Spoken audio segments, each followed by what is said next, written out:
Wala na namang sound. Wala palang sound ha. Ano nyo, walang sound? Ito, walang sound oh. Sa una, masaya. Pero sa uli, may kabit na. Ano, buhay ka pa? Malamang hindi na. Doon pa lang patay ka na eh. Alam mo mukhang bakit mabagal siya mag-reply sa'yo? Kasi bumibilis na sa iba. Sakit? Kasi mukha kang puwet. May sound na, wala pa rin. Wala pa rin sound? Ano, mukhang kailangan natang gisingin ng mga tao sa mundo ah. Ba't siya na nagpapaalam na maaga siya matutulog? Kahit wala naman siyang pupuntahan kinabukasan. Bakit?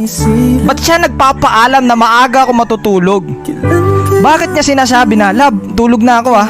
Hindi ka ba na nagtataka? Dati umaabot kayo ng alas 5, alas 6 ng umaga, pero ba't ngayon hanggang alas 10 na lang? Bakit? Kasi baby time na nung kabit nila. Ikaw, ang alam mo lang, nagtitiktok-tiktok lang siya. Ay, ang alam mo na, natutulog na siya, tapos ikaw pa tiktok-tiktok ka lang. Ang hindi mo alam, pinagpapalit ka na, boss. Bakit? Mukha kasing busabos. Pag hindi ka na mahal, kulong mo na.